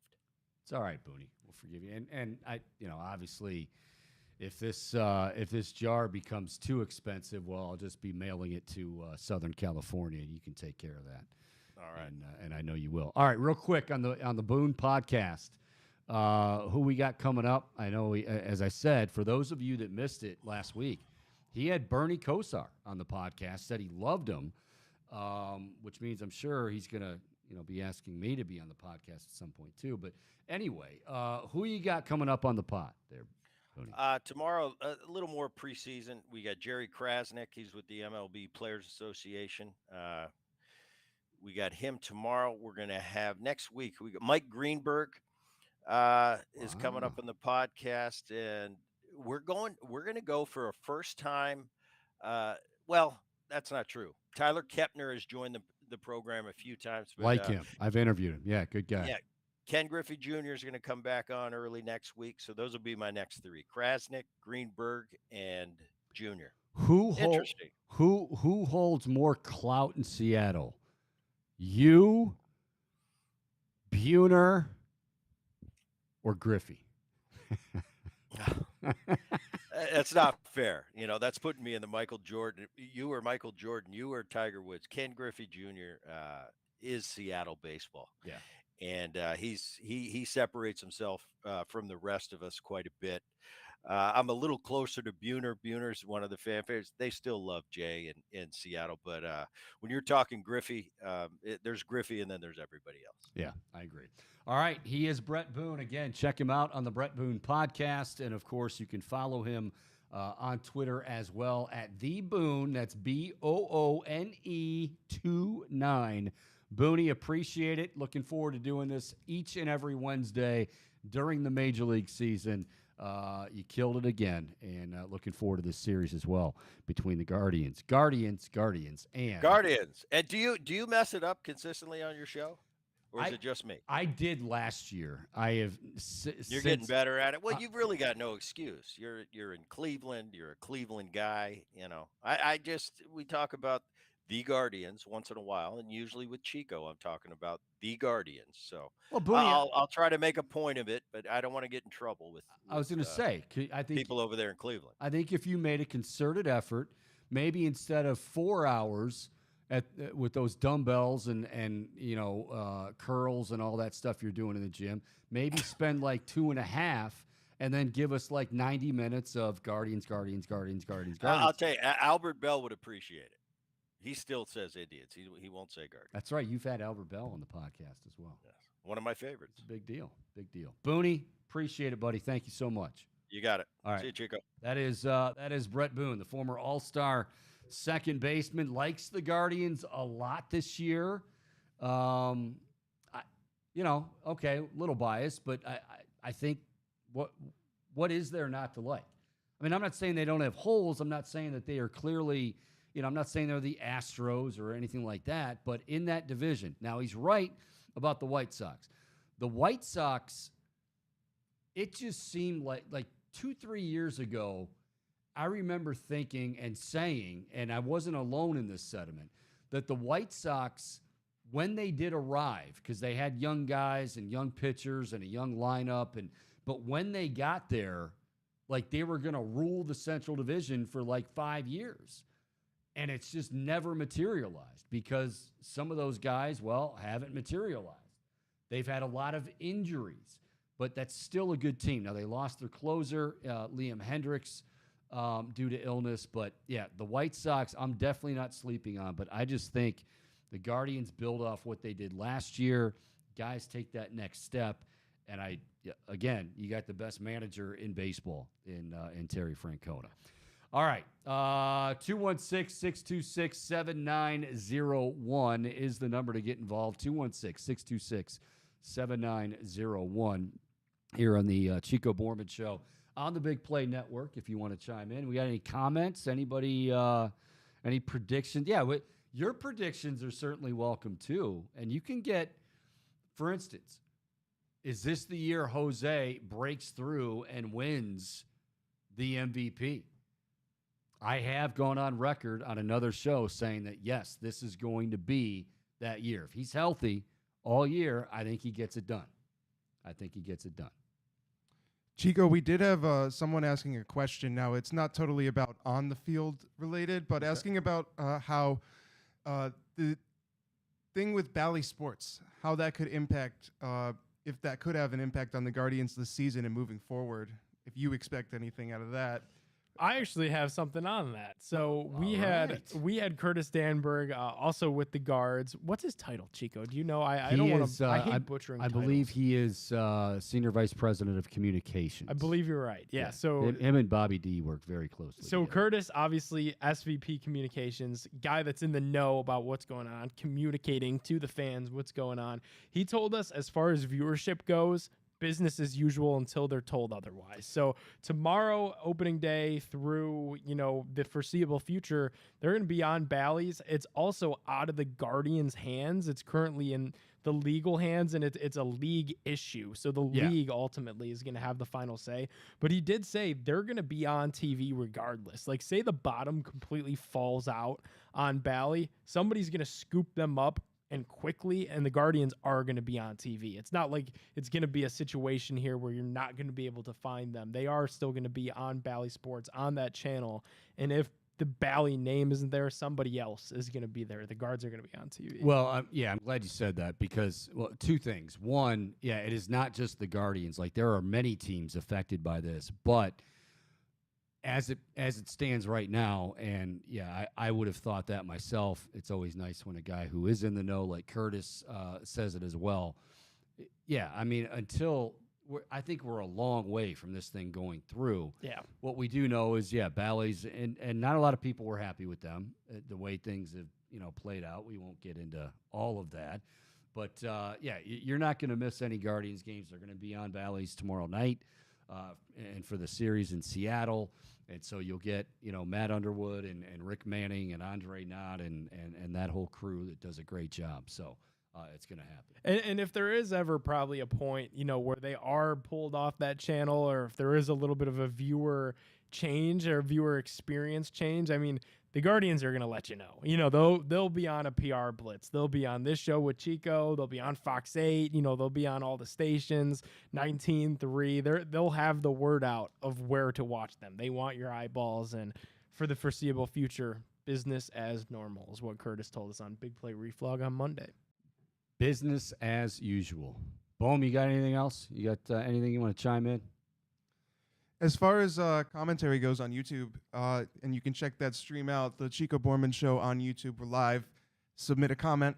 I know earlier with Bobby D, we're talking about Kenny Lofton getting robbed, only being on one Hall of Fame ballot, and then that's it.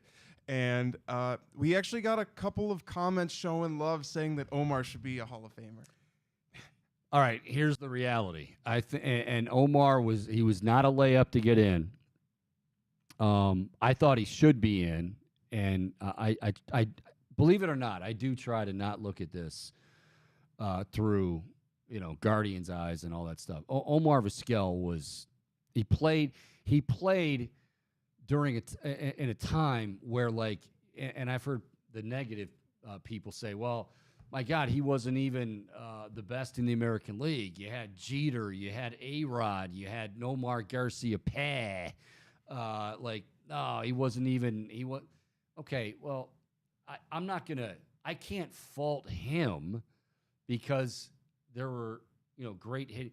Those three that he mentioned, while they were good defensively, Omar was in another class. Now, did he have the power those guys did? Certainly a Nomar and A-Rod and Jeter had.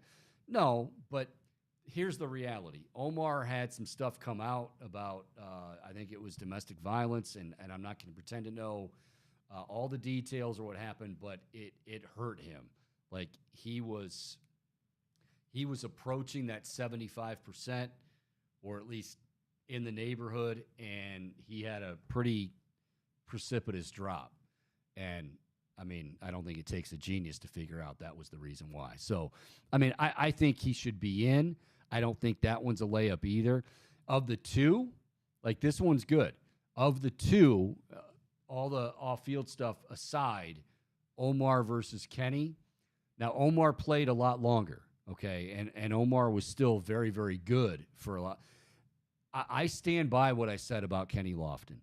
Kenny Lofton was as dangerous a player as there was in Major League Baseball during that 90s run, during the 90s. I mean, like I said, everybody was focused, and justifiably so. Everybody was focused on, Albert Bell and Manny Ramirez and Jim Thome and Sandy Alomar Jr. And I mean, you had big bat after big bat after big bat. But, like, you get him on first base, and pitchers all of a sudden, like, you don't want to throw your breaking stuff, because then he's automatically going to go to second. Now, the chances are he can probably run on your fastball anyway, and does and did and stole a bunch of bases. But he literally would change the game, change a pitcher's approach just by being on first base, just by being on any base, making things easier. Not that guys like Carlos and Albert and Jim and all those guys needed help, but he made things so much easier. And then, oh, by the way, he was incredible with the glove. Gold Glover. Gold Glover. What's so funny, Boom? You got another laugh track going on. No, I was just I was thinking about how cool it was for Lofton to come back and be a part of that. What was it, 07? That 2007 run? Yes, I remember. And he was impactful, and he was great. And it was like memories of being a kid growing up watching the Tribe. And I feel like that made him much more special of a figure in Cleveland. Obviously, you know, his career was already established, and he was already considered by many a legend in Cleveland. But I think that just really drove it home for a lot of young fans when he was early in their exposure to baseball to come back and to have such an impact on such a meaningful season. I thought that was really special. What I think is interesting about Kenny, though, is 97. We all know the 97 World Series when the Guardians played the Marlins. It was Marquise Grissom, and he had David Justice as well. Lofton was traded away. Lofton basically he wanted a bigger contract, and you know, now again, if you read the books, and I've read plenty of them. Lofton says that they just kind of, you know, nobody really discussed it with them, and it was just, it was, you didn't even want to go to me and talk to me about what I'd be willing to do.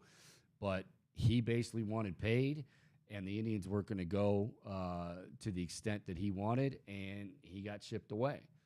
And then, of course, as you said, came back. But that was one, boy, that was a big moment. Like, and how's this team going to respond? But then you get right back to the World Series. Obviously, Marquise Grissom was still very good. He wasn't Kenny Lofton, but he was still very good. And David Justice was, you know, David Justice. And, yes, everybody's looking for Halle Berry. And does that mean Halle Berry is in Cleveland? Yeah, got crazy.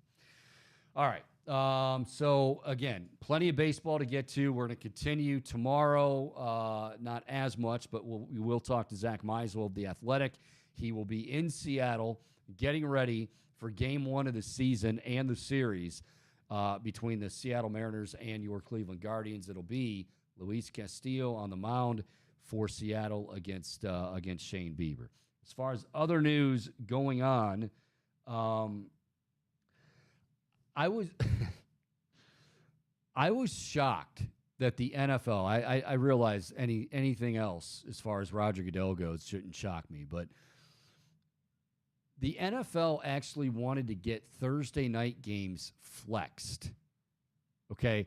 Now, first of all, the players, and I know they signed off on them, and they signed off on them because ultimately, yeah, it gets them paid and even more money. But, you know, I kind of think they're stupid. As a fan, I love them.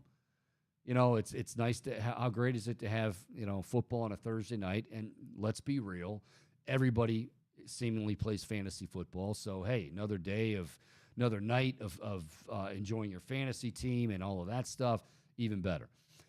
What I think is interesting, though, and I don't know if anybody caught this, Albert Breer of Monday Morning Quarterback, who's obviously fantastic at his job, he basically he said to Roger Goodell, he asked the question, he said, Roger, what do you say to the players, and there were quite a few of them, that feel like you're putting, you know, your partnership with Amazon money above their personal safety? And he's like, oh, no, we're not doing that at all. Their safety, which is, again, so ridiculous. But how about this? What about the fans? Like, if you're, and I don't mean it from a standpoint I just said, like, okay, fans primarily play fantasy football. They like watching on a Thursday night. But if let's say you plan, and some people do, especially, you know, super fans will plan trips. Oh, hey, they're playing on a Thursday night in, I don't know, in Miami. You know what? Let's take a warm vacation. We'll take the kids. We'll go down there. And by the way, you don't just pick up your tickets. You know, it's not will call or it's not walk up sales for airplane tickets and hotel rooms. So a family goes ahead and schedules, you know, Browns, Dolphins. All right, we're going to go down to Florida. We're going to leave on Wednesday night. We're going to come back Tuesday. Oh, wait, they got flexed out of that game. Now what do you, like, the flex games as far as like Sunday night and all of that, I understood. And that's just, you know, I think that should be that way, you know.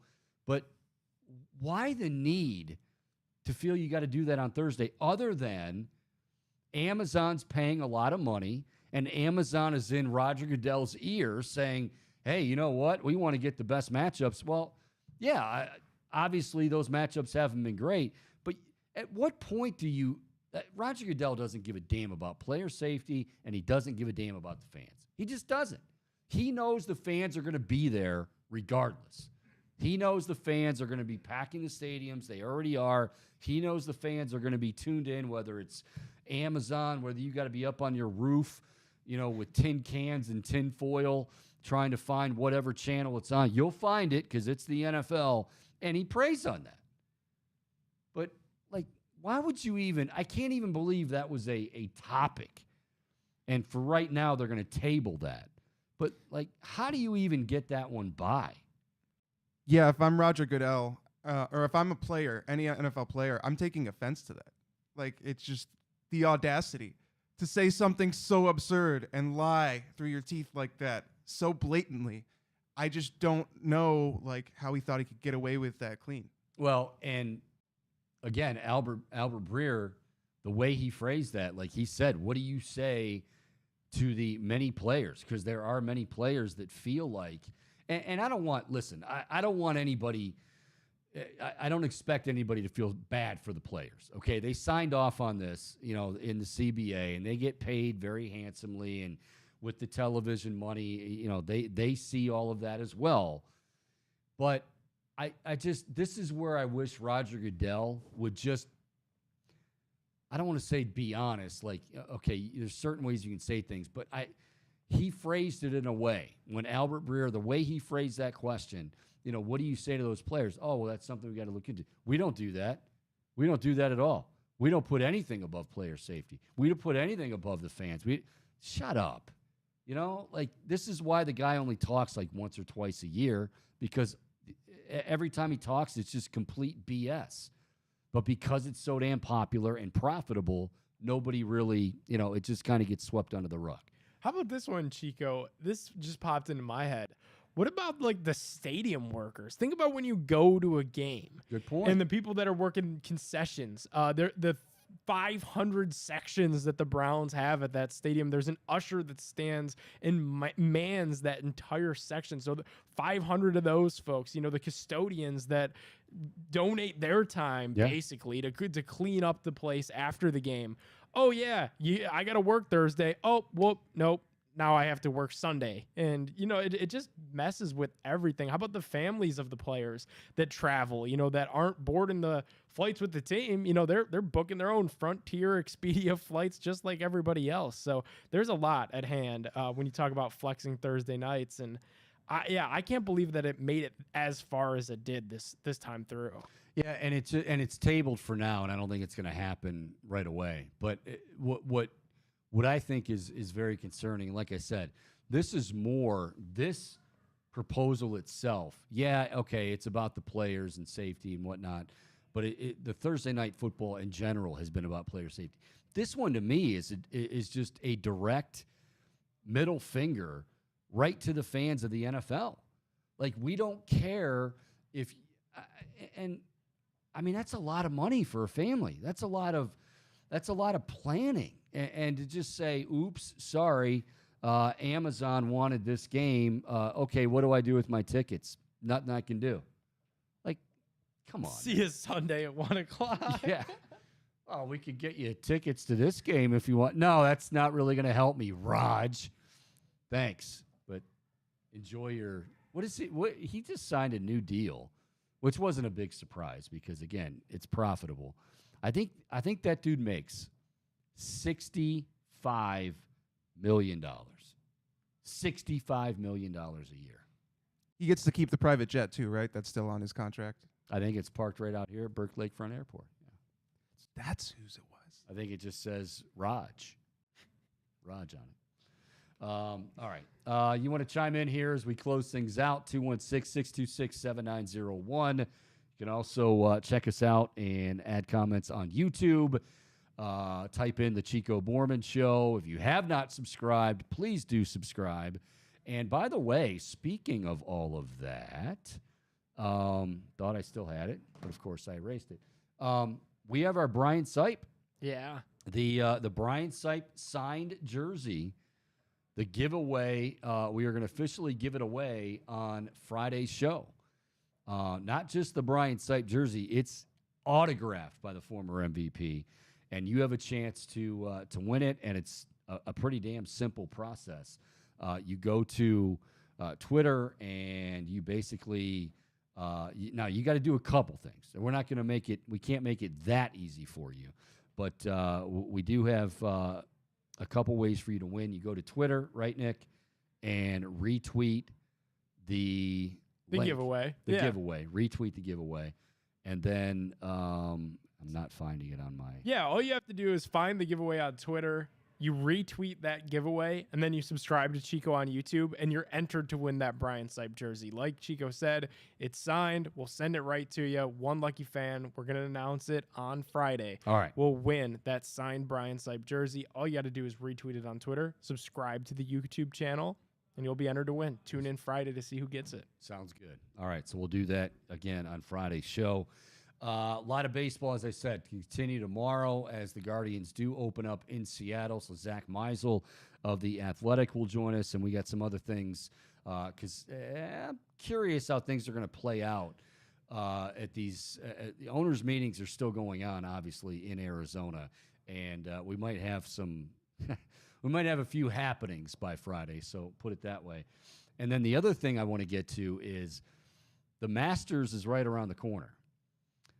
For those of you who love golf, and certainly Reflog and Dave, Nick, I don't know if you're a golf fan. I do love golf. I wish I played as well as those guys did, but I do love it.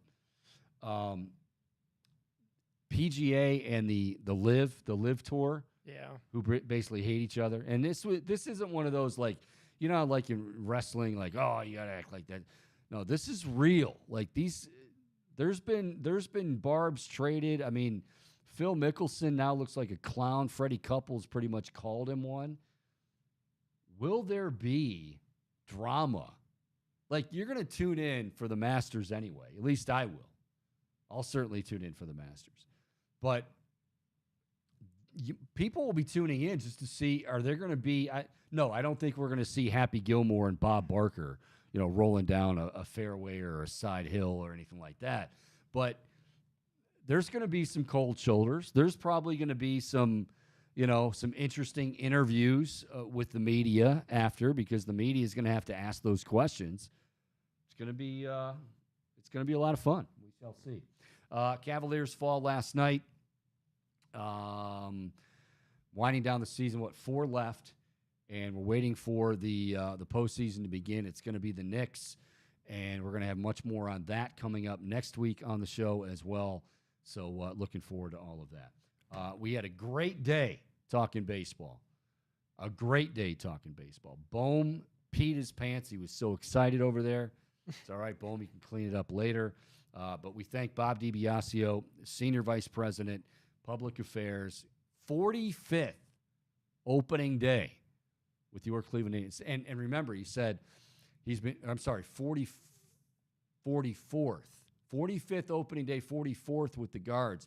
The one season he spent in Atlanta, and Bobby Cox, the Hall of Fame manager, was actually, I believe, in the front office at that time. And so that was the 1 year. Bobby D was in Atlanta, but the rest right here in good old Cleveland. We thank Bobby for his time. Bret Boone, who will join us each and every Wednesday during the season now that we have started up. And Bohm has something to say, and he's grinning ear to ear. Hello, Bohm. Yes, well, before we wrap for the day, Chico, I did want to say we got one more comment in. When it came down to the wire, we got one that snuck in. And Sean is asking, Chico, are you going to have Keith Morrison on as a guest anytime soon? And he misses your impressions. Keith Morrison's a tough get. I'm not going to lie. I have a contact to another contact that can contact Keith. I hope we can do that. Keith Morrison, for those of you who don't know, is the one of the hosts of Dateline. I watched Dateline before. You think I live under a rock? No, I can tell by your. It's all right.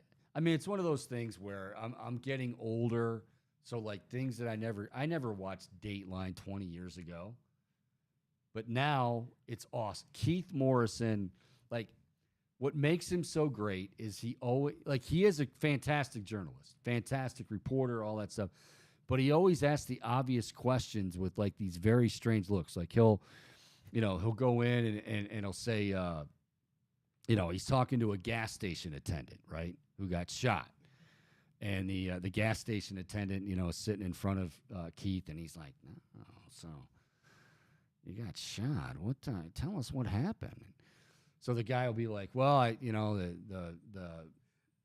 the burglar or robber walked in, and this guy said open the safe, and I told him I don't have the combination to the safe, so I can't open the safe. Well, he didn't believe me, and that's when he shot me." Shot you a look? No, he shot me with and then he tries to feign the surprise, like, you knew he shot him. Oh, yeah, well, and then he'll pause, and then he'll go, well, what was that like? How do you think it was? I got shot in the face, Keith. Or, a guy's missing for like a week, and then he's interviewing the wife.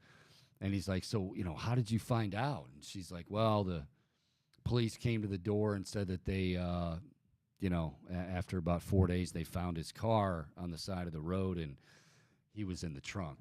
And Keith's like, was he all right? No, he was dead, Keith. And you knew he was dead. Oh, well, what was it like getting that news? Anyway, that's Keith Morrison. Padone looks right now like a dog who's not happy that you're not paying them attention. I don't know. Padone looks very. We did something. We're gonna get to the bottom of this. Not sportsy enough. You're good. No, I love Dateline. I've watched it a bunch. I have my theory about why this is, and I'm gonna reveal it not on the air. Oh. Yeah, we're gonna keep it in house. I think I know exactly why Padone is a little down. Put it that way. All right. Anyway, for Michael Bohm, who's always laughing and giddy, for Nick Padone with those sad dog eyes that he's got going all day today, I'm Mike Chico Bormann. We'll be back with you again tomorrow. And do not forget, tomorrow is the opener. Game 1 of 162. Your Guardians embark on another exciting season. It'll be Shane Bieber against Luis Castillo, and Zach Meisel, the great beat writer covering the Guardians for The Athletic, will join us at 2 o'clock. And hopefully we're going to hear from you at 216-626-7901. Until then, make it a great Wednesday night, everybody. See ya.